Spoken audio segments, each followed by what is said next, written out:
Welcome to Fire Engineering Podcasts, where each day you'll hear a variety of voices speaking on timely topics facing the American Fire Service.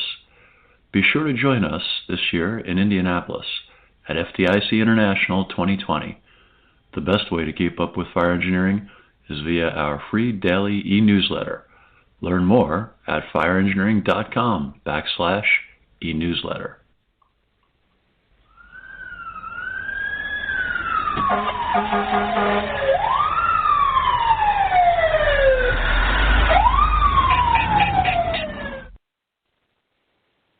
Hey everybody, welcome to Fire Engineering Talk Radio and tonight's installment of the Professional Volunteer Fire Department. Tom Merrill here, glad to be with you. It's been several months since I was last on. I think it was in early December that I last talked to you all, and it's so good to be back on. And I want to thank Fire Engineering and Chief Bobby Halton again for supporting these podcasts. It's just such an important part of our fire service and learning about so many other things that are in our fire service and the people in our fire service and what they're doing and great ideas. And podcasts are really, as you know, because there's so many out there, just a great way to learn and to further your education in the fire service. And thank you to Fire Engineering for supporting me and also all the other people doing podcasts. And thank you for listening in. I really appreciate you spending the time here with me to talk about my little take on our great fire service, and that's professionalism in the volunteer fire service. And actually, if you really stretch it out, in professionalism for paid and volunteer departments, we all have a duty and an obligation to be professional. And professional is certainly not defined by a paycheck. So thanks for being here. So much going on personally with me and professionally in our fire service. We were going to be pre-recording the shows, and that's really why there's been 3 months since I've last been on, because we were going to start pre-recording, and I didn't have a date for when my show was going to go on, and I found out, well, no, you pre-record it, and we were going to send them in. But then they decided to go back to the live shows, and I was given the date of March 3rd for my show, so I decided I would just keep it and stick with March 3rd because I had so much other stuff going on.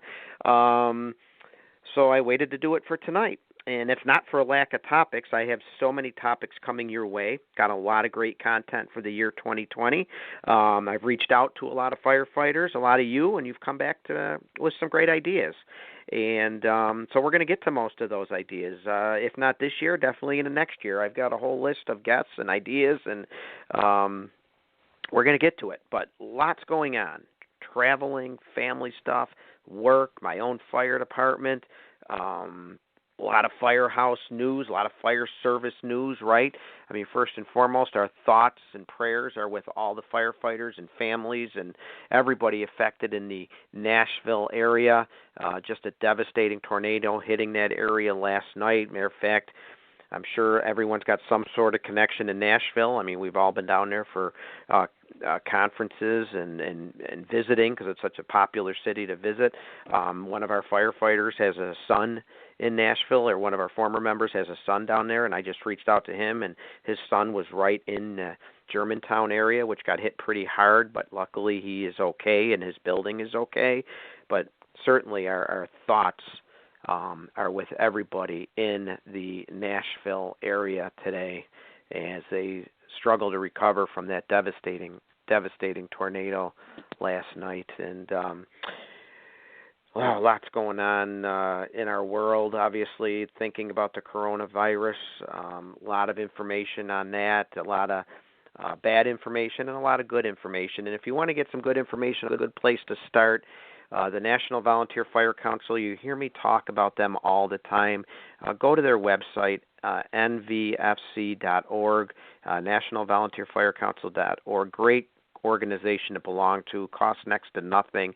They have so many great resources, so many free resources that can help your department out. And they just put out a link today on their website for some great coronavirus information and things you should be aware of as a first responder and things you can do to better protect yourself and be better prepared. So I highly encourage you, if you're looking for some information, to check that page out, nvfc.org. It's the National Volunteer Fire Council, and it's just a fantastic source of information, a great organization to belong to.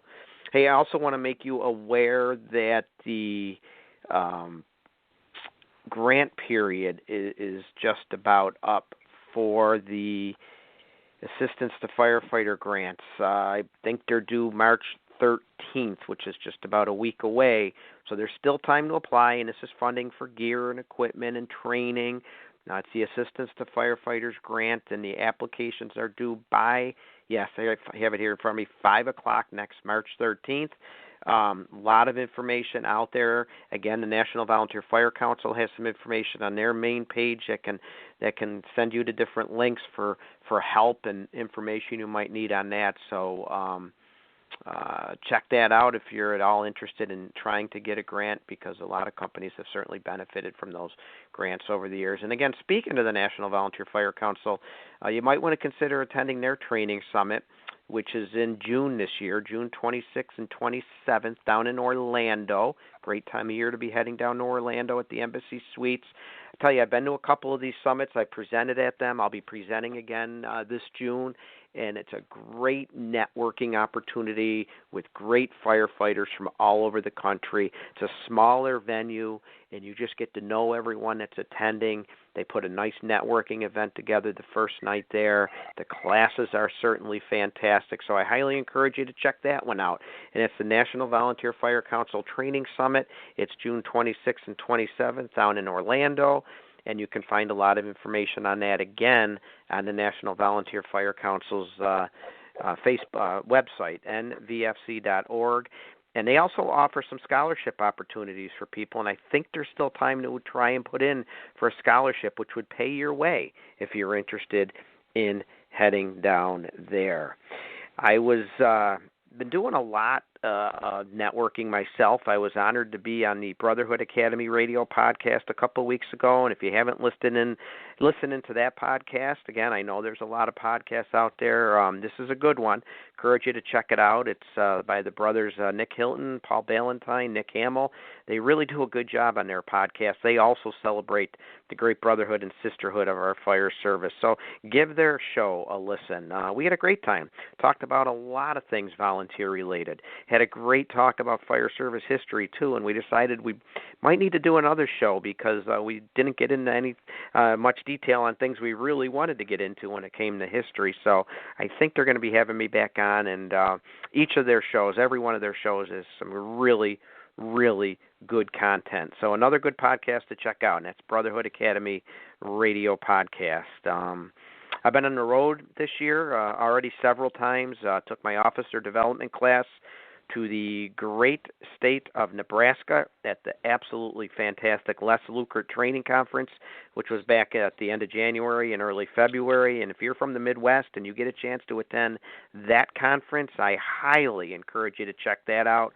I'd like to thank Tim Zender, Chris Moore, Mike Lloyd, all the other great people associated with the Nebraska Fire Service for the kind invitation to come back, because I did go last year and they invited me back this year to do my officer development class, and I was really honored that they asked me to deliver the keynote address at their banquet. And I was honored and humbled to do that, and we had such a great time with everybody that was there, and just a great, great group of people. Again, if you ever get a chance, or if you're from the Midwest especially, check out the Les Lukert Training Conference in Kearney, Nebraska, which is always right around the first weekend of February every year. I know you won't be disappointed. And then just a short time after that, I hit the road to the eastern part of Lake Huron in the East Tawas area. I had such a good visit there with Chief Bill Deckett and the great firefighters in the Tawas area. I think there were 4 counties represented at the class I did there. I did my professional volunteer class there.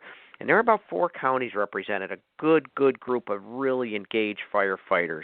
And I got a lot of great feedback, a lot of good information from some of the things people are doing out there to make their department more professional, stories that we shared. The networking was second to none. Just a great time, and so happy to be invited there and meet those great folks who, you know what, they're as passionate and fired up about our great volunteer fire service as I'm sure you are as you listen in here tonight and as you go about your business in your hometown. And hitting the road again in a couple of weeks. I'm going to the Pinsky Law Conference. For those of you who may be familiar with fire service attorney, past chief department of his hometown department in where is it? Turning Stone Casino in New York. And I'm just getting a text message that our guest this evening just got popped out for a structure fire. So I don't think our guest is going to. Chris, did you have to leave? I'm trying to make sure everything's under control. So I'm kind of trying to listen into them. Well, you just pop in if you got to go. You just pop in, duty first. So if you have to go, we certainly understand it, and I'll summarize our discussion and get you back on here. But just keep me posted. If you got to go, just pop in as I finish up these last couple housekeeping notes before bringing you on. Okay, Chief? Yes, sir. Thank you. Okay, great. That's duty call, so we may be losing our guest here this evening if that turns into a working fire, so we'll listen to what happens there. But, again, real quick, I'm going to be hitting the road going to the Turning Stone Casino. Brad Pinsky, great fire service attorney, co-host of another fire engineering podcast that he does for fire engineering along with a couple other esteemed colleagues. He does a great conference if you're from the New York State area and can get to the Turning Stone Casino. That's at the end of March, and I'll be doing my leadership class there and my officer development class there. And there's, again, fantastic classes to be sit in there, and also some fantastic networking opportunities at the Pinsky Law Conference at the Turning Stone Casino in just a couple of weeks here in New York State. And, I wanted to talk about networking for a second and getting out of our own bubble, because it's so important that we get our new generation of firefighters to understand and recognize just how important networking is, to get out and about. And it doesn't always have to be the big national conference either, although I highly encourage that. If you get a chance and your department budget can afford it, certainly, and even if your own budget can afford it, because I know so many of you personally foot the bill to attend conferences and training. There's so many good conferences and seminars sponsored out there by town and county and state fire organizations. Perhaps they're right in your own town. Perhaps they're right at a school or at a community center in your town. And we've got to get our new generation of firefighters to realize just how nice it is to go to those and to network and meet people, and not just the instructors but other firefighters. There's nothing better. What have they done? What works? What ideas are they trying? What's happening in their area? Social media and websites and YouTube are excellent. They're great tools to enhance the learning experience. But so is going to the local shows, the seminars, the training events. So please, let's spread the word. And again, it doesn't always have to be the big national conferences. Certainly, if you can get to those, great, go.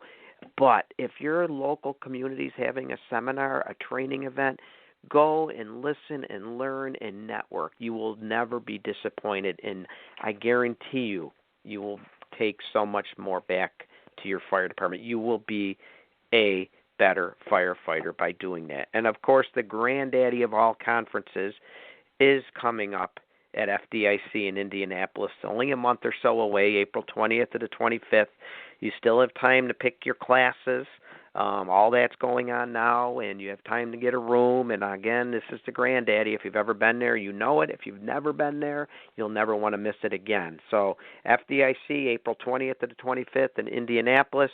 I'd be honored if you came to my class to help me learn what you're doing, and maybe I can pass on a few tidbits of information on what I think it means to be a professional. But my class, the Professional Volunteer Fire Department, will be Tuesday, April 21st from 8 till noon.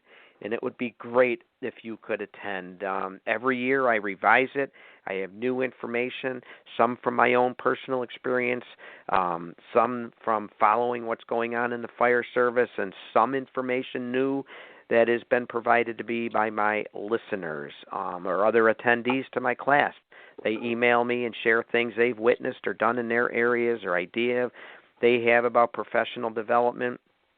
So anyway, my class is always tweaked and new and revised, so I am ready and prepared to deliver another great class at Indianapolis this year, and I hope you can join me at FDIC at my class, the Professional Volunteer Fire Department, Tuesday, April 21st from 8 till noon.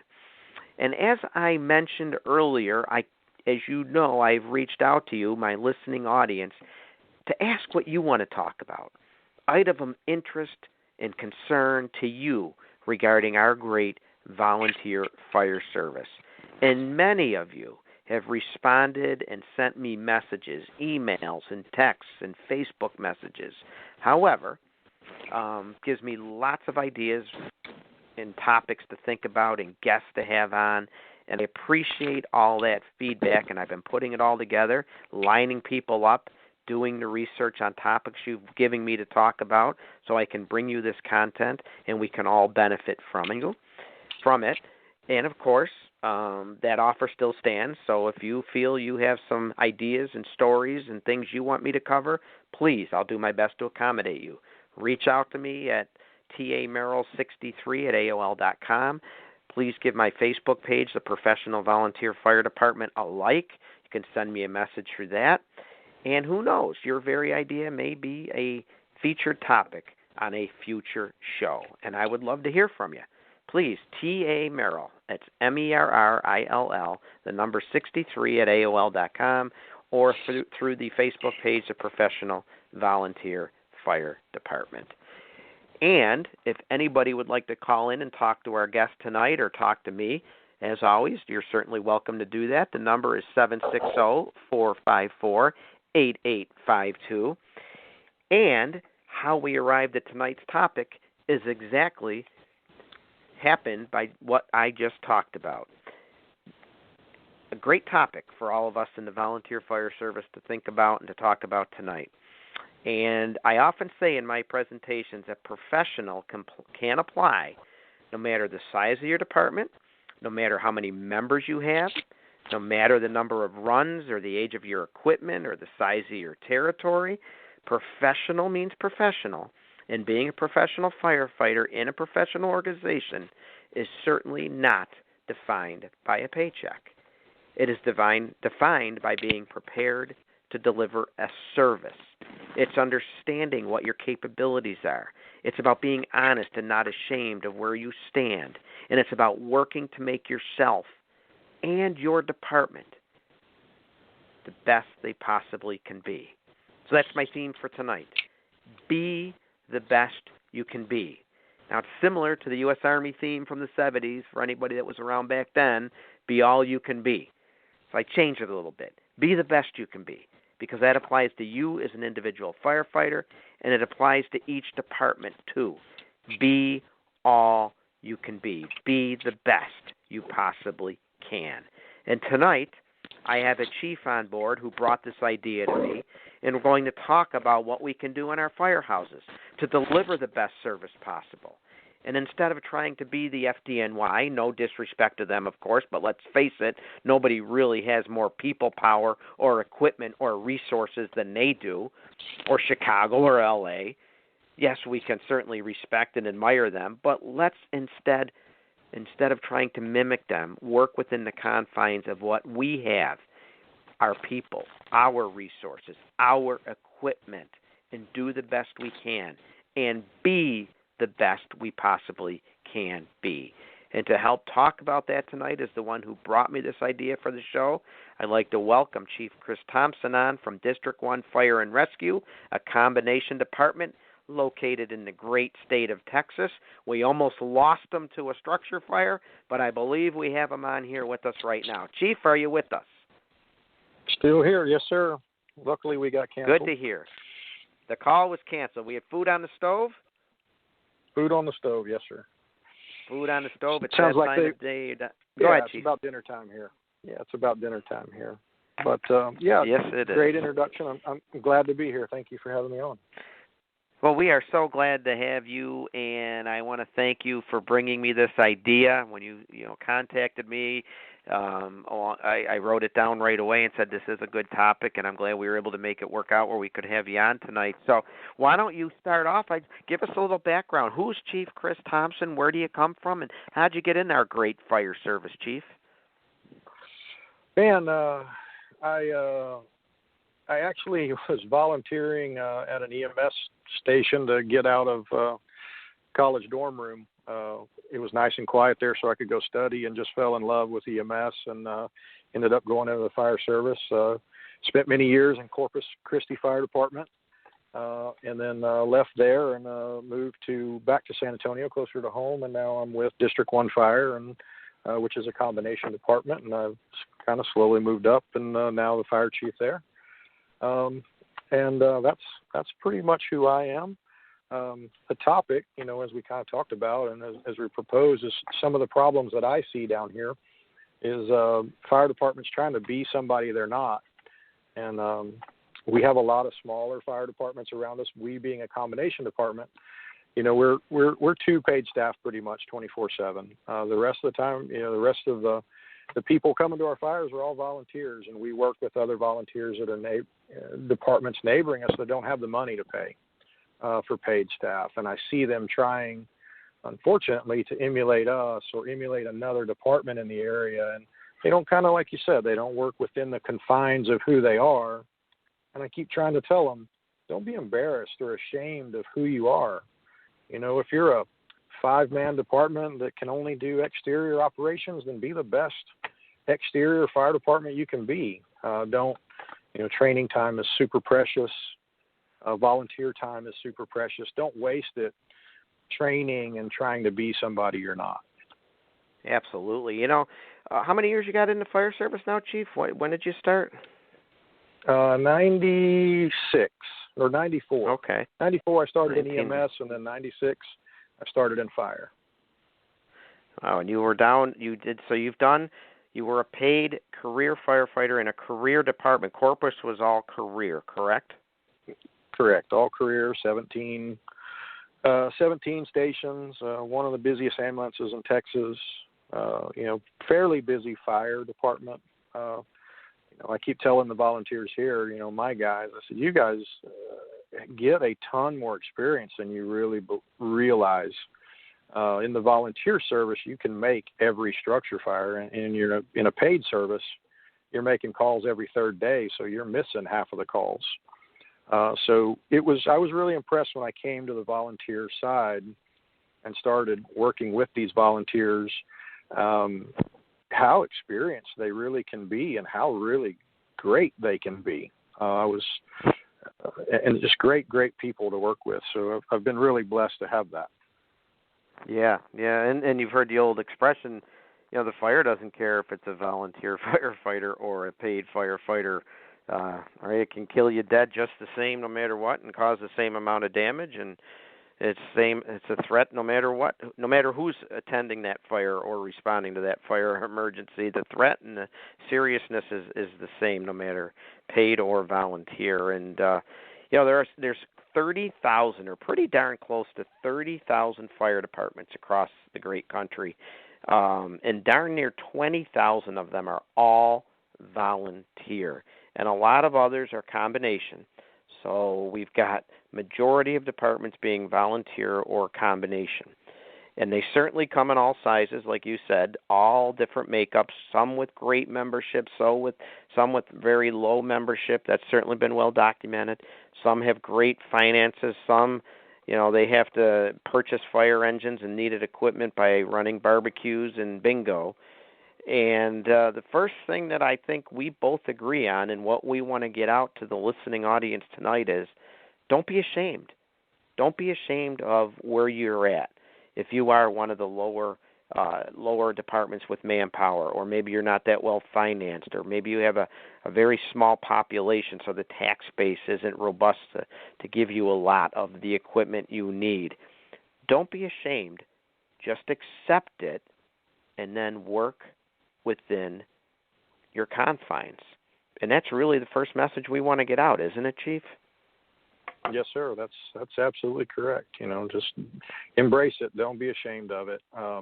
Certainly don't try and be somebody you're not. You're just wasting your time and your volunteers' time. And I think the volunteers, as they start to understand, hey, we may not be able to do this or that, or we may not be as aggressive on a fire or something like that. But boy, if we can show up and be competent at the basic skills and do the basic things that we do, man, all of a sudden we start to get much more respect. It's when we puff out our chest and we act like we're somebody that we're not, and then we show up to the fire. And I think I've said that to you, and you just kind of alluded to it. The fire doesn't care who you want to be. The fire is going to expose you for who you are. So, get those basics down, pulling lines, snagging hydrants, getting your gear on fast, protecting exposures, doing your transition, whatever it is, whatever you're capable of doing, embrace that. Do not, it does you no good to train outside your bounds or what your capabilities are. It's just a waste of time. And not to say that other things aren't important and you need to be aware. For instance, our big thing is hazmat. We're a small department, we're funded okay for 2 people, maybe 3, but in a day, but we have no funding or finance to help us with a hazmat operation. So we just train on awareness. What does it look like? How do we stay away from it? And who do we call? We don't go around telling everybody we're hazmat capable. Sure, all of us are trained in it. All, Texas firefighters have to have a little bit of knowledge, but we don't spend a ton of time. Guys are always asking me, let's train on that. Let's do that. I'm kind of like, okay, one day we'll get there, but right now, let's do what we can do. Yeah, pretty much every fire department has some type of apparatus in their firehouse with hoses and water. They might not all have an ambulance. They might not all have a hazmat rig. They might not all have a rescue, or they might not all have a tender or tanker, but something is usually in that firehouse with water and hoses. So a good place to start, no matter what level you're at, is learning the basics of stretching lines, getting water on the fire, because there's no one else to call for that. There might be someone else to call for hazmat or technical rescue or the ambulance service or paramedics, whatever the case may be. But just about every fire department out of those 30,000 that are out there are expected to show up when someone's house or building is on fire and competently stretch lines, throw ladders, and get water on a fire. I think that's a good place to start. So before you worry about anything else, maybe that's what we need to work on over and over again and really start there to get our ducks in a row. Yeah, couldn't agree more with that. And the other thing with the volunteer service, you kind of have an influx. It's an ebb and a flow. You get volunteers and some leave, and your guys are always at a different level of training. It's not like a paid department in Corpus. We were kind of all on the same level, and that's what I learned right away was you can't just have a class and everybody. Some people it's way over their head, some people it's just below them. And what we've realized and come to embrace, and the officers have been really good about helping with it, is we spend a ton more time on the basics than they probably want to, the paid guys. It is because they've been doing this as a career for a long time. They've stretched hose 1,000 times. They've snagged hydrants. But the volunteers, sometimes, it might be 8 months or 9 months before they ever do it again, and they've only done it once. So we really work hard on doing that. And again, their time is valuable. You only get them for a couple of hours. We train once a week. We only get them for a couple of hours once a week, and then they pull shift just like any other firefighter would. We basically don't pay our tailboard. Our tailboard is a volunteer, and we work hard to make sure that they can do the basic skills, and they're directed by a more experienced firefighter, and that works out good for us. So tell me a little bit about your department then. You have your volunteers serve shifts. Yeah, so what we found is when we moved to round-the-clock 24/7 paid staff, they can handle a 2 or 3 man crew can handle probably 90% of our calls. We run a lot of EMS, first response, car wrecks. We have a lot of urban interface, so we make fire alarms. So we really saw a drop in the volunteers responding from home after we went full combination. So we transitioned from, rather than you come from home and you have a pager and you do that, we just kind of went to a program where you stand shift, and pretty much we only get volunteers outside coming from home on a structure fire or a large wildland fire. And they actually like it. It was they feel more a part, they feel more professional, and that's kind of what we talked about earlier. Is I really treat I don't, if I took a picture of my firefighters and put it, and I've done this before, put it up and showed the public, like, here's 12 firefighters, 2 of them are paid staff, and the other 10 are volunteers. I bet you can't pick them out. So we really work hard to treat them just like we would a paid guy, because they are no different. They do the same job. They work their tails off. They just do it for free. Yeah, and so your combination department with the staffing of volunteers, and how many are on duty paid at a time? 2, was it? Yeah, so we run 2 out of Station 1, 24/7, the officer and the driver. And then at the other at one of our other stations, we run 2 paid, an officer and a driver, just Monday through Friday, 7 to 5. That's all we can afford to do at this time. And the rest of the time, during the day, we've got a pretty good group of guys that are either retired or are going to school. So they spend, we usually will have 2 tailboards during the day. And at night, they come in at 7 o'clock and they work till 7 a.m. and they stand shift just as a tailboard, just like anybody else would. Wow. Another interesting thing we're seeing more and more of is the duty shift at the volunteer firehouse, or in this case, the combination department firehouse. But I'm hearing a lot of success stories with companies that are actually doing that.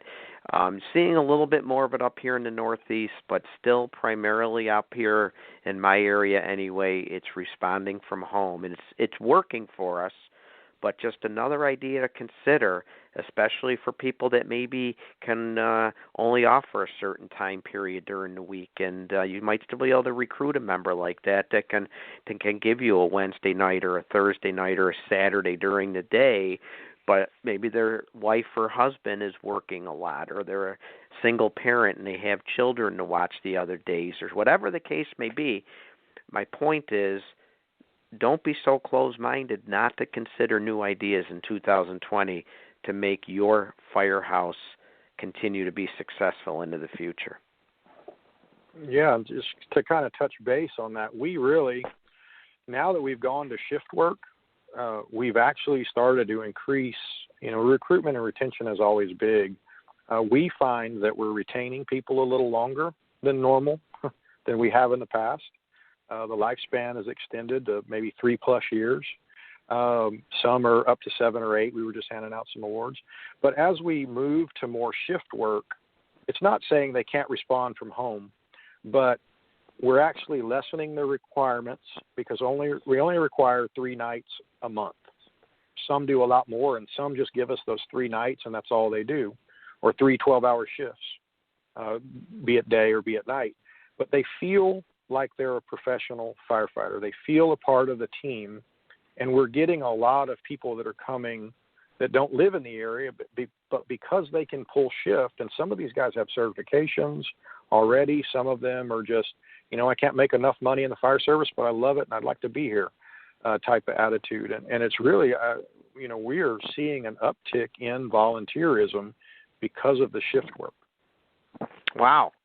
That's incredible. In this day and age where we're hearing bad news after bad news about the volunteer fire service, declining membership, here's a success story. Here's a new idea, which was it met with any skepticism at first when you switched over? Because change is hard in the fire service. So I'm wondering, did you meet skepticism? And change can be hard, but here you stuck with it, and you're seeing some positive results.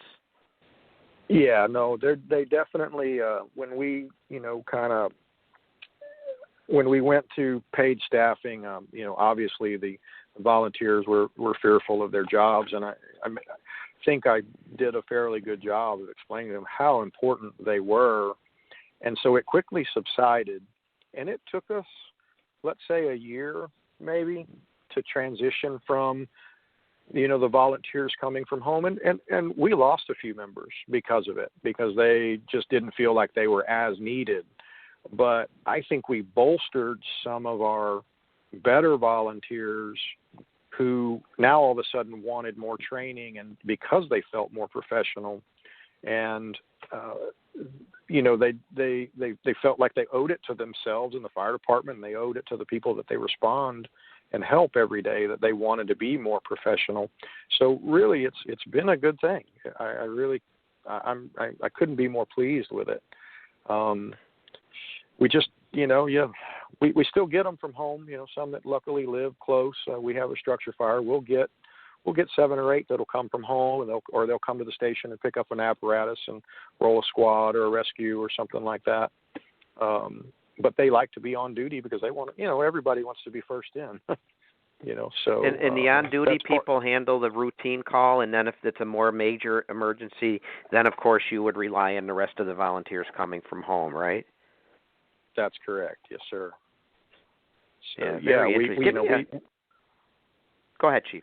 Give us a little bit of demographics. I know you said you told me before the show about 1,000 runs a year, but tell me a little bit about how big your district is, and the breakdown of calls, EMS versus fire, and then you have 2 stations, what kind of equipment you have. I'm just trying to get a handle for Sure. your volunteers and your paid firefighters and how they handle this. So we're 126 square miles is our territory. We're right up against Bexar County, which is mostly San Antonio, which is a pretty large city. So the northern part of our territory, say 30 or 40 square miles, is probably 10 or 15,000 residents. It's a bedroom community. They all live out here, and they drive to San Antonio to work.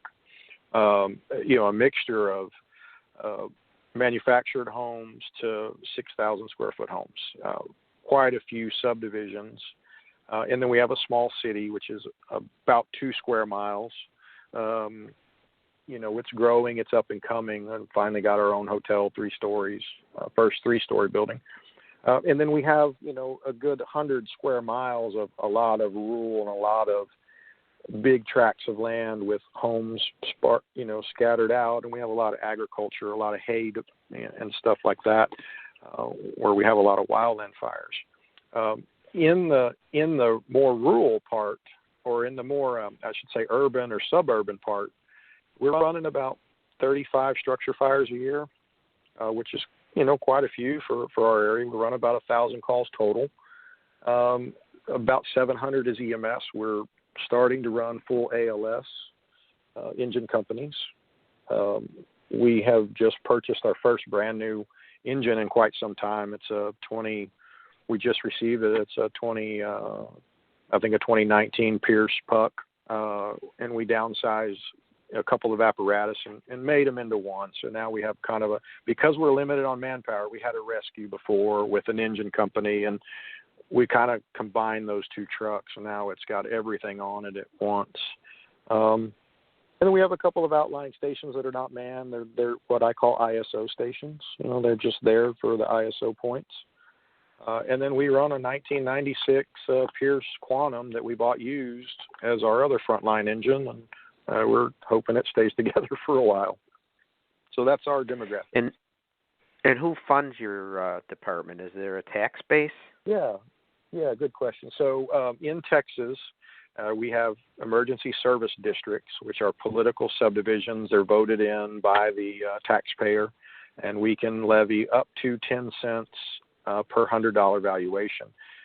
That equates to about $1 million, $1.1 million for us, which manpower eats up, 50% of that, 60% of that real quick.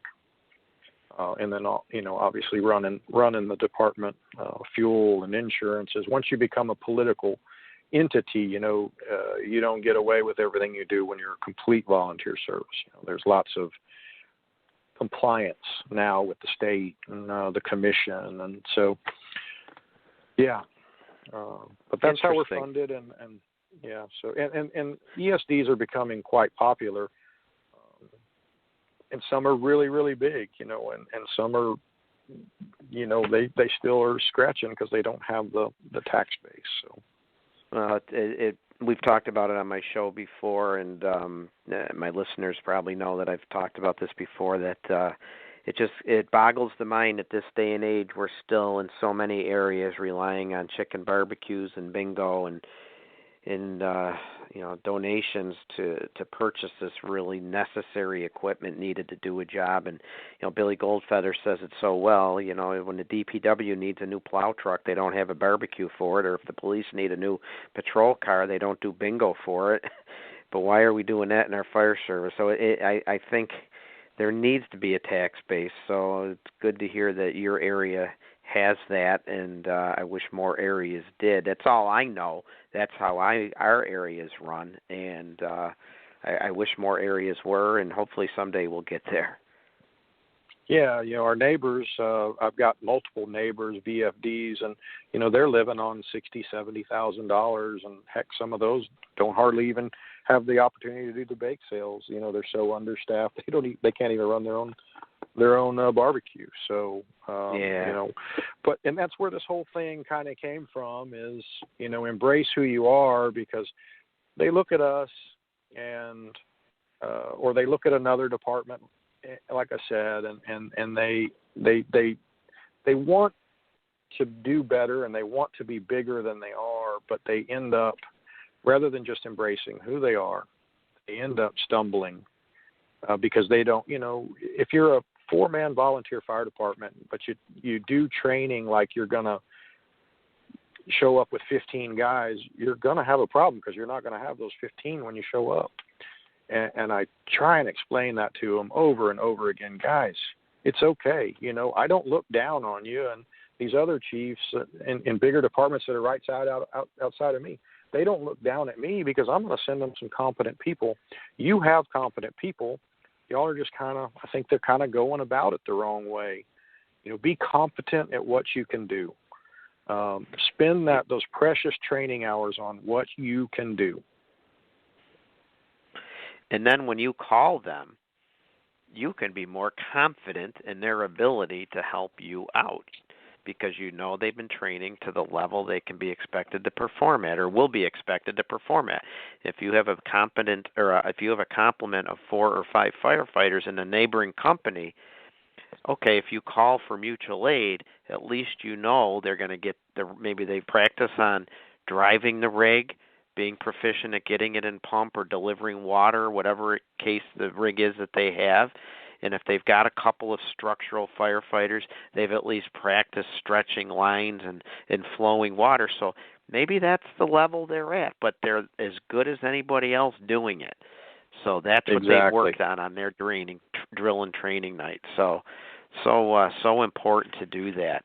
I'm still blown away that your district is 126 miles. I still can't get over that. How long does it take to get from one end of your district to the other? How long, if I lived in a unpopulated area and had a medical emergency, how long might I be waiting for some help?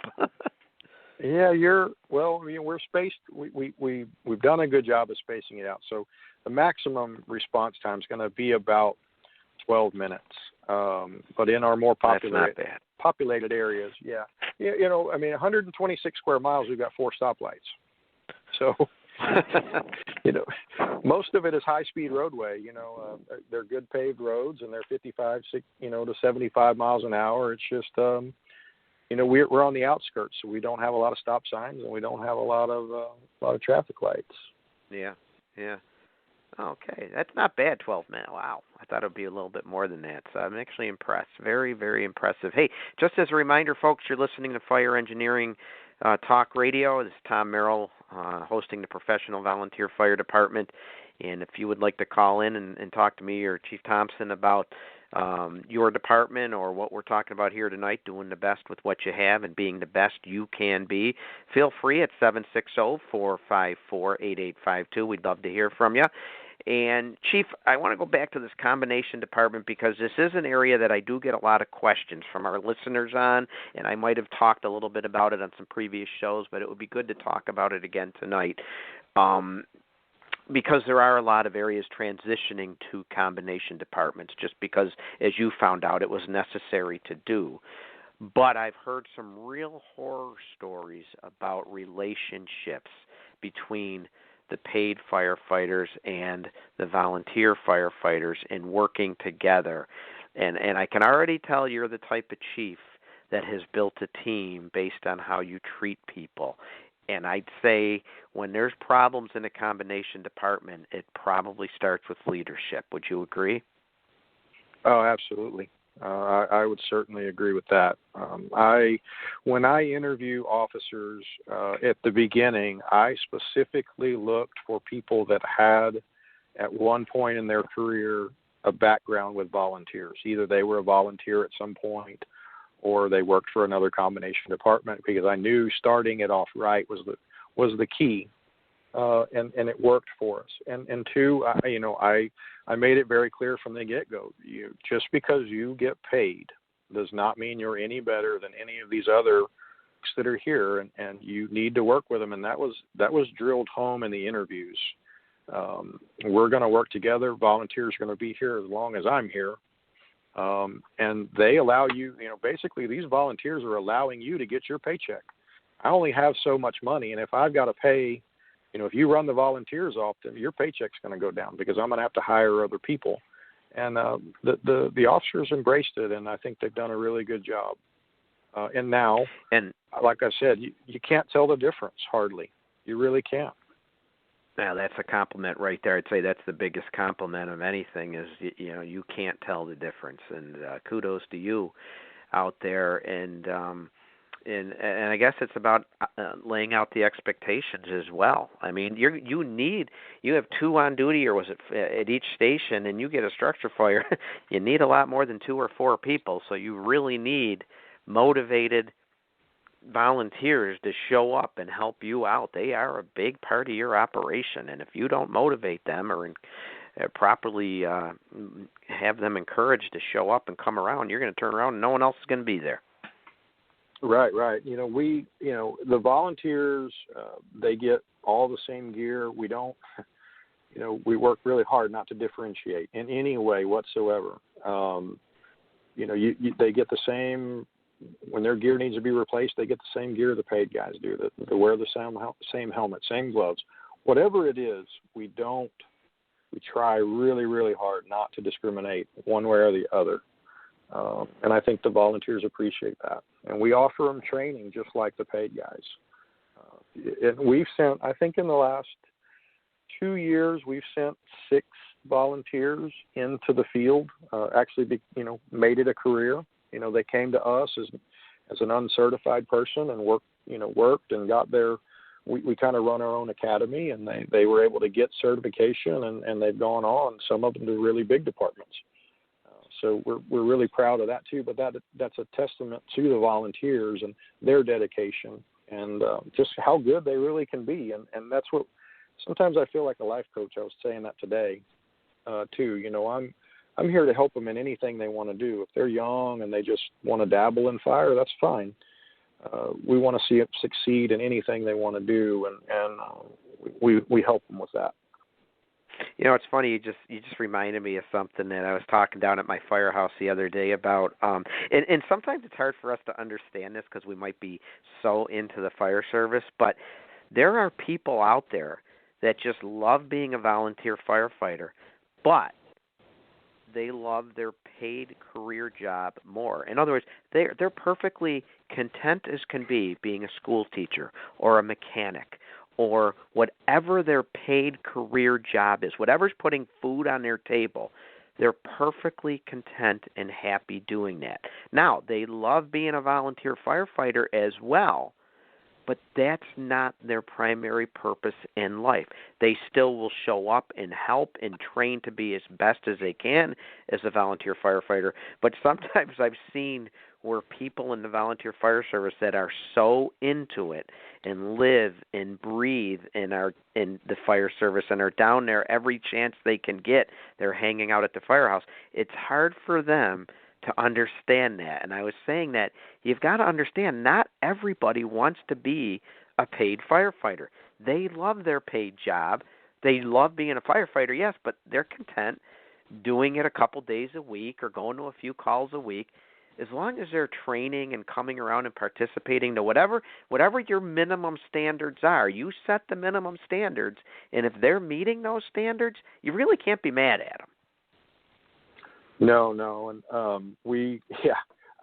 that was the biggest part is drilling home the patience with and I don't want to just say the paid guys, because we've got some volunteers that are, like you said, they're there all the time. They might as well be paid, but their job affords them the time, or they're single or whatever.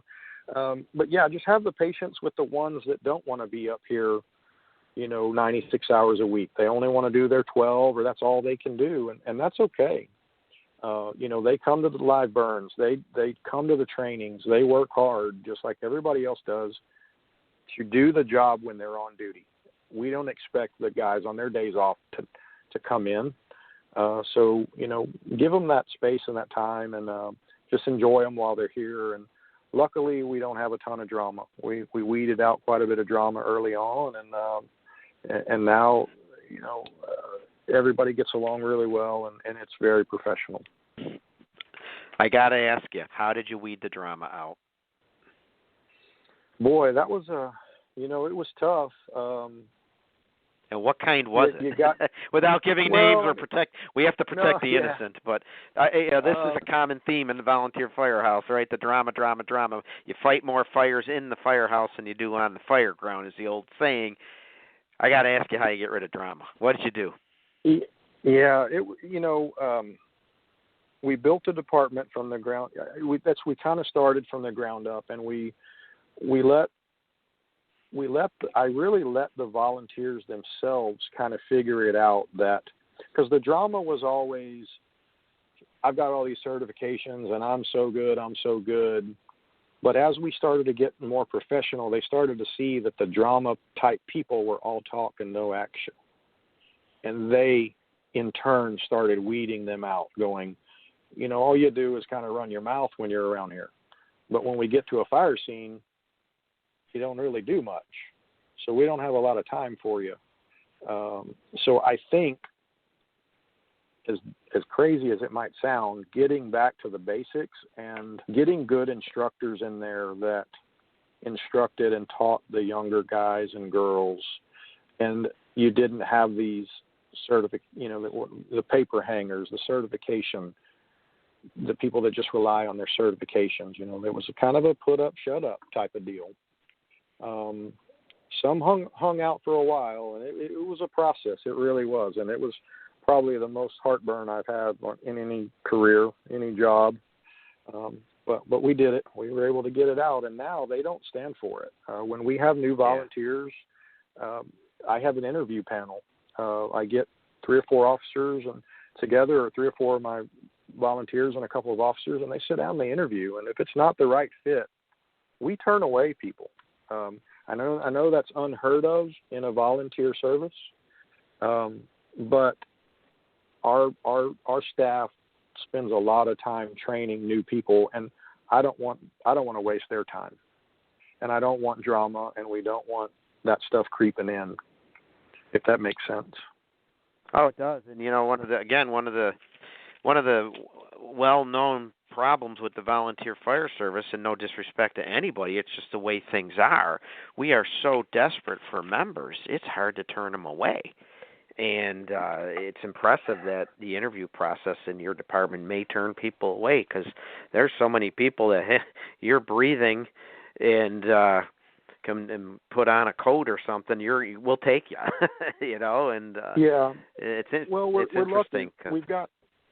We're lucky, we've got a good mutual aid department just to the south of us that's out of Bexar County. And they're very, very, we're almost sistered, if you will. Our demographics are the same. Our numbers are the same. Our budgets are about the same. So we operate kind of as one. They're our third engine company and fourth when they have it. But I have. But I got my officers together, and we said, do we want to take just anybody? And up until maybe 7-8 months ago, we were taking anybody. But what was happening was we were spending so much time on some of these people that it was degrading our response. It was introducing drama. People were kind of losing interest. They were tired of kind of working with these people that were hardly around, or they just wanted the T-shirt. And so where on the other side of me, I have people, they'll take anybody. Their rosters are 50 people, but you can't get 4 of them to show up to a fire. Where we're all about quantity, or, we're all about quality and not quantity, and that, as cliche as that sounds. And maybe it's a luxury we have, but as I say, as we've gotten more professional, the level of the recruits that are coming are more professional. And I don't mean that by certification or qualification. I mean they're just a little more mature. They see us as a rare opportunity. We're a professional department that allows volunteers. And down here in Texas, that doesn't happen often. Your professional departments are usually all paid. So we kind of give some of these folks a taste of being a professional and in a professional department that either they may not be able to get into, or they, as you said, they may not want to because they've got a great job somewhere else. Fire departments, we all know we don't make very much money. So. So it sounds to me like you really establish the expectation with anybody interested in joining. It's professional in actions and behavior and commitment, not in paycheck. And it must be that you really set that expectation and make it clear when somebody first expresses interest in joining. Yeah, we do. I mean, and we've developed a nice little process. I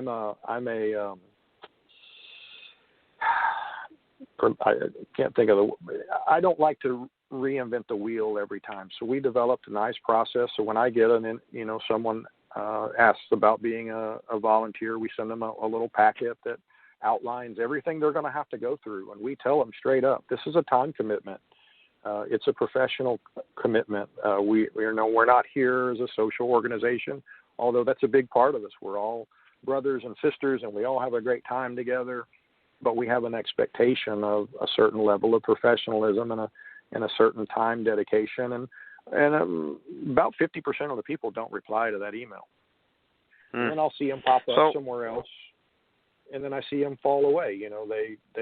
I don't know that I've seen one that's made it anywhere else that didn't respond, if that makes sense. Yeah.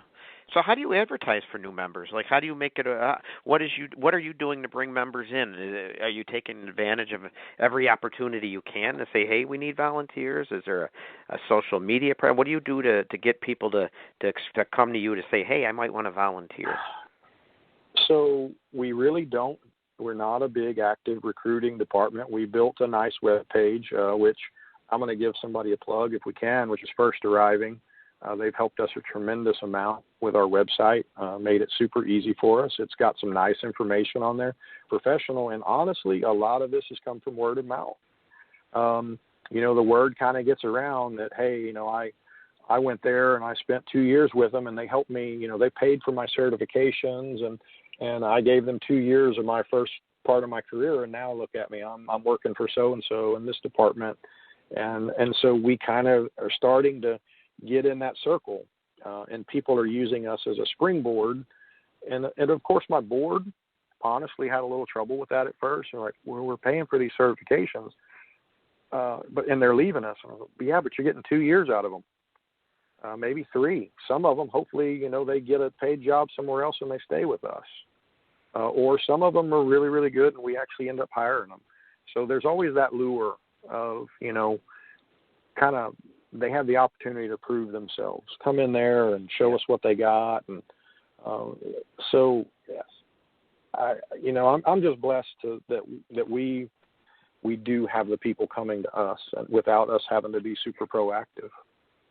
Yeah, I always say too, our greatest export in the Buffalo area is our people. It has been for my whole life because of plants closing and job loss for other reasons. And but anyway, I look at it. You get a couple of years out of a good, productive volunteer. Take it. Yeah, it stinks absolutely. to lose them. We've lost so many good members over the years in my own department. Could fill a football stadium with the people we've lost that are phenomenal. We're phenomenal members. But hey, you get a couple of years out of them, that's great. And you know what else you're doing, Chief, that you don't even know it, that's probably getting you good members? When you're out in the public acting and looking like a professional, that's a great recruitment tool right there. Because people see that and say, I want to be part of that organization. When you look and act professional and don't act like a buffoon or represent your agency in a bad way or make your agency seem dysfunctional or filled with mean, nasty people, oh my God, you can't put a price on that. That in itself is a great advertisement for additional membership. Yeah, I agree, and we work really hard. That was part of the drama thing. You asked how we weeded that out, and that was basically setting some policies, and this is how you will act. And, they're not terrible policies. They're not hard to abide by, but just remember that this department, you put on a fire department T-shirt or uniform, it's an automatic kind of amount of respect you get, and that was earned by people from 100 years ago or 50 years ago, just from the quality of people that are firemen. And understand that, teach them that, and make them embrace that the reason that you are respected right now with very little experience or whatever, because of the past, so don't let them down. So walk out there, be professional, don't wear your T-shirt out unless you're on duty or just headed home. And make sure it always looks nice. Shirts are tucked in, pants are outside over your boots, not tucked in your boots, things like that. And it does. It's a level of respect that I think we're proud of, and I've had lots of people compliment us on that. So kudos to the guys for embracing that. Yeah, and so you bring them in. You do pick, you get the right people to apply, and you bring them in. So they're serving duty shifts. You said a couple 12-hour shifts. Is it a month? Yeah, so 36 hours is the minimum that we require from them, and some, pull just the minimum, and some pull, as many as twice a week, or 3 times a week. So it's just some have a lot of time and some don't. What about training then? How do you get the training in? Is there always training when they're doing when they're covering a shift, or do you have training nights for the entire complement of volunteers and paid members drilled together? How does that work? So training we do once a week, 3 hours, 6 o'clock to about 9. Sometimes it runs to 10. It's for all volunteers, and it's usually led by. I have a couple of volunteers that like to train. And then most of the paid staff that I have are instructors as well. And so we train on Thursday nights. One of the big things that if I could tell a young chief or a struggling department that is do live burns, holy cow, our department made leaps and bounds when we started renting a facility and getting some coverage in our territory and sending our entire department out to do a live burn in one day. That really, really helped us a bunch. So we do 2 of those a year. And then if a volunteer can't make it on a Thursday night, which some people have a shift that, wherever they work that they can't, they can get their training on shift. And another thing that we do is what we call a task book. When you come in, you're given a book, and it has about 15 or 16 basic firefighter tasks. You learn how to set up a fan, start it, how to fuel it, chainsaws. You learn how to deploy our standard hose lay, which is a triple lay. You learn how to deploy a gated Y because we have some long driveways, lots of setbacks. You learn how to tie the basic knots. You learn how to do the ladders. And that's their probation, and I think that it helps us a bunch with that. It gives our volunteers something to do. It gives them a box to check. rather than just kind of showing up and saying that the officer that day maybe not in a good mood, or they had a busy night, and I really don't want to train today. I don't want to think about it. Our new guys and girls can just open this book and say, Cap, I need to train on this today. Can we check off this skill today? And that's really been a good thing for us. And we're in constant revision with that. It's always a work in progress. So we're always tweaking a little bit. And did this work really good? Plus, it gets these volunteers lots of hands-on. It gets them a ton of confidence. I think that goes a long way in making them feel like part of the team too. Right. So, and a professional firefighter is a student of the playbook. Right, for sure. So, yeah. So we're training. We're bringing in the good people. We've established the expectations. And even if my department has 10 members or has 30-year-old equipment, or during the day we're down to 3 or 4 members, getting back to our main theme about being the best you can possibly be, you got to look in the mirror and just be honest with where you're at and do a self-check. Okay, where are we at? I mean, we're so good at sizing things up in the fire service. We size up fires. We size up auto accidents. We certainly size up other people. Well, let's look at our organization and where we stand in this organization and what we can do to make ourselves better. Where are we weak? Because the stronger you are, the stronger your department's going to be. And then as department leaders, recognize your strengths and weaknesses. And if you can't get over the hump because you just don't have the equipment or the manpower, that's okay. Perfect everything up to that level that you possibly can. Makes sense to me. Work hard on those basics because, again, every department pretty much has a rig in the apparatus bay with water and hose. They'll at least know how to use that and get the rig to get the operation started. And even if you don't have enough to mount an interior attack, be the best you can at getting set up for an exterior attack and getting water on that fire. Absolutely. And Chief, you also talk, I got to imagine, and I talked to you quickly about this earlier, got to imagine that mutual aid is certainly extremely important in the areas that don't have a lot of manpower, or I should say people power. So what's your take on having strong mutual aid agreements? Don't you think part of being a professional is having those in place and working with your neighbors and not giving a rat's ass if there was a fight 30 years ago that everyone still talks about? Yeah, no, absolutely. And we still, trust me, we still deal with that. And one of our neighbors, some old bad blood before I was ever around, and we're working through that. That chief is gone, and we've kind of got a newer, younger one in, and he's very much embracing that we all need each other. This department my department will never be big enough to handle a structure on their own, or, we might, if we're there by ourselves because we can't get anybody to come, we'll work our way through it, but we're not doing the public any good by doing that, trying to go cowboy style on that. Let's, get those mutual aid agreements in place.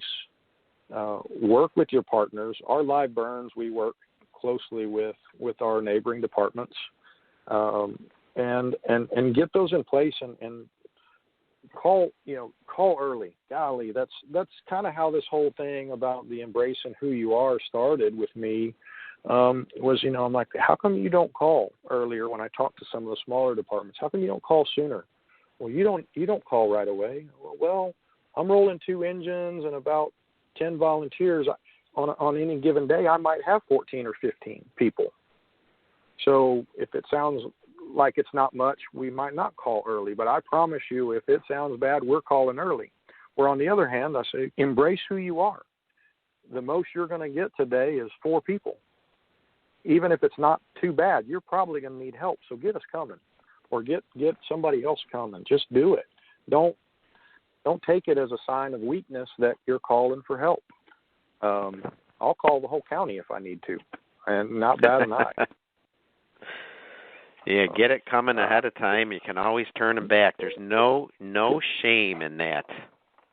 No, we cancel people all the time. So yeah, In fact, while I was, on waiting for the call to start, we popped the structure fire, and immediately I'm already we have an automatic agreement with one of our neighbors, and I'm texting them just because I'm not monitoring the radio. They're making sure, are you coming? Yeah, we're on the way.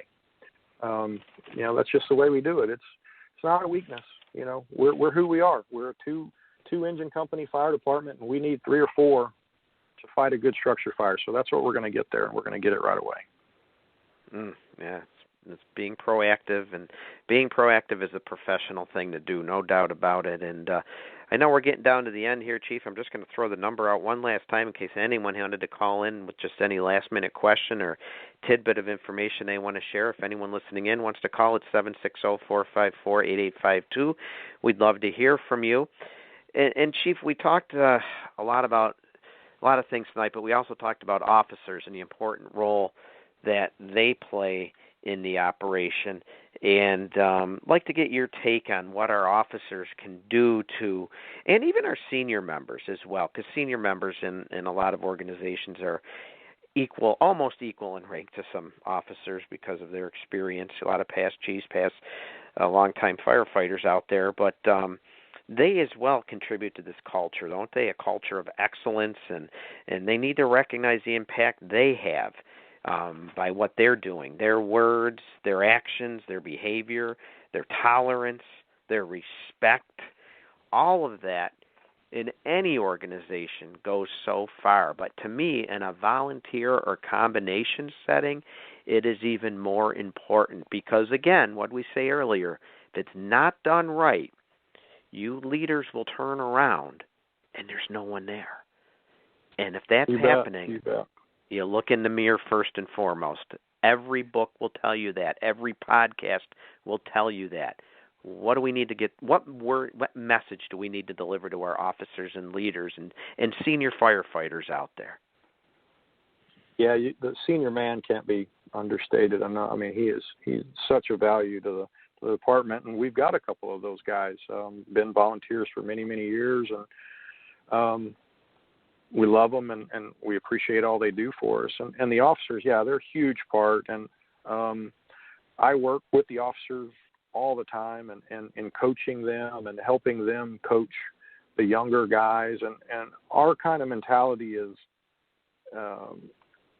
the officers are there to be a steady hand, to kind of let the other ones know everything's going to be okay. We're going to all get through this and work through it and build the confidence to do a good job on that fire scene. And that all comes from the training. And that's what I talk to my officers about quite a bit is give those volunteers your time. Be accessible to them. Get out there in the bay. Don't go hide upstairs and rack out, in the middle of the day.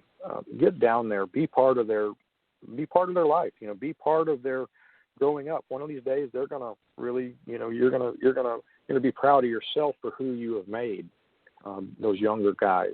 And I'm really blessed to have some guys that have had quite a few years in and enjoy their time in a slower department. And they've been really a big part of our department and mentoring these younger folks. Can't say that enough. Be a coach, be a mentor. You don't have to be a hard driving type of guy. You do have to demand excellence. You do have to demand that they, the younger ones do their job and they do it right. And you have to make sure they do it and do it right. But do it in a way where you're coaching them and you're bringing them up and bringing them along. That's kind of how I look at things.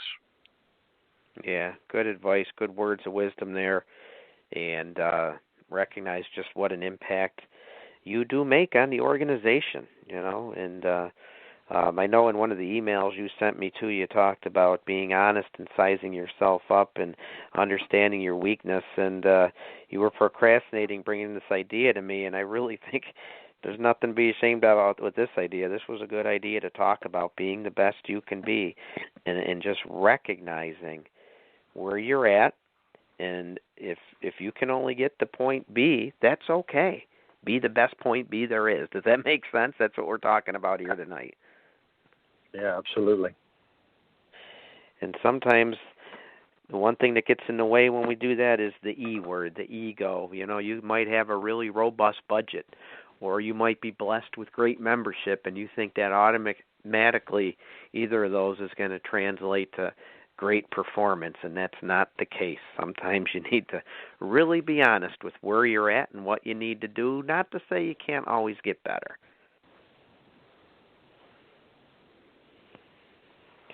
Absolutely. So, Chief, as we're finishing up tonight, is there any last words of wisdom you'd like to pass on? Is there anything that you wanted to talk about that maybe we didn't get to? I think you gave a lot of great information about being prepared to what the best level you possibly can be. You gave a lot of great information of how to maybe achieve success in a combination department, about the mutual respect that is absolutely necessary between paid members as well as the volunteers. Great success story about duty shifts and how they've worked in your area. Great stuff on leadership and how important that is in any organization. And is there anything else, any other words of wisdom that you'd like to pass on tonight? No, I'd like to say how much I appreciate volunteers, how much I wish the public knew how important they were, how much money they save them, how many lives they save overall across the United States. And some of the best people I've ever met are volunteers, wonderful, wonderful people. Don't be ashamed that you're a volunteer. Keep your head up, be professional, and be proud of what you do. As you say, it's not about the paycheck. We all do the same job out there, paid or not. So be proud of yourself and keep up the good work. Well, outstanding. And if anybody wanted to get a hold of you, Chief, they wanted to talk about maybe your programs and what you've done to achieve such great success, how can people get a hold of you and reach out to you? Sure. It's Chris, CHRIS, .Thompson, THOMPSON, at district1fire.com, and that's the number 1 in there. All right, fantastic. Well, I can't thank you enough for, number 1, reaching out to me with this idea, number 2, following up on it and agreeing to be on the show this evening, and number 3, I truly consider I have a new friend. I love meeting fire service friends. You're in my phone now, and I look forward to meeting with you possibly at FDIC and down the road in other venues, and I wish you nothing but success and keep up the great work, and thank you so very much for being on the show, Chief. Absolutely. It was a pleasure, and thanks for having me on. Keep up the good work. Thank you very much, sir. We'll talk to you soon. So, folks, right, that's bye-bye. Chief Chris Thompson. Goodbye, Chief. Chief Chris Thompson from the great state of Texas, covering so much great information, so many success stories, as well as some early struggles to get where they're at today. But it can be done. It is within all of our reach to be able to put in some of these great programs. It requires open-mindedness, teamwork, and just working together to achieve success in our volunteer departments. So I'd like to thank everyone for listening in this evening. Couple last-minute things to go over before signing off. If you have other ideas that you'd like me to talk about, I have a full slate ready for this year, but I'm still adding new ideas for down the road. Please reach out to me. I'm always available to talk fire stuff and hear your great stories and things you have to say. So, again, it's tamerrill63@aol.com. I'd love for you to give my Facebook page, the Professional Volunteer Fire Department, a like. I said it the last couple shows. I am slowly creeping up to 10,000 likes. I don't know why. That's just a crazy goal of mine. I want to get to 10,000 likes on the Professional Volunteer Fire Department Facebook page, and I'm also on Twitter and Instagram, and I'd love to hear from you. So please, please, please reach out to me. Hey, one other thing I'm working on, I am putting a book together, the Professional Volunteer Fire Department for Penwell. I think I've mentioned that before. It's a pretty big endeavor. I've been working hard on it. I'm looking for stories and information on anybody that has child care or child service offerings in their volunteer department. I've heard a couple great stories so far, just looking to get some other stories and information and maybe some photos of some in-house child care facilities that provide child care for major incidents so people can bring their children to the firehouse and there's people there to watch them, whether it's children of members or community members who volunteer. I've heard about child care being provided when members come up on a drill night. I just want to hear some stories. So if you know of any stories out there that you could share with me, please just shoot me an email at tamerrill63@AOL or contact me via the Facebook Messenger or on Facebook, because I just like to ask a few questions. I promise I won't ask a million questions. Just a couple questions. I'd like to get some information, maybe some photos for the book. That would be great. So, and of course, remember FDIC, right around the corner, April 20th to the 25th. You'll never be disappointed if you go to FDIC. So check it out. Pick your classes. Again, my class will be Tuesday, the 21st of April from 8 till noon. That's the Professional Volunteer Fire Department. But you know what? No matter what class you decide to take, you're going to come back fired up and re-energized and so ready to roll back in your fire department. So you will not be disappointed by going to FDIC. And as a matter of fact, my next show will be from FDIC. It's looking like it's going to be Thursday, April 23rd. I don't have a time slot yet, but looking like it's going to be Thursday the 23rd live from FDIC, and I'll have some fun stuff to be talking about from there, I'm sure. So thanks for tuning in tonight, people. And wherever you happen to be listening in, thank you very, very much. Stay safe. And remember, people, our residents are owed professional service delivered by professional firefighters representing a professional organization. Thank you so much. God bless. Take care and stay safe.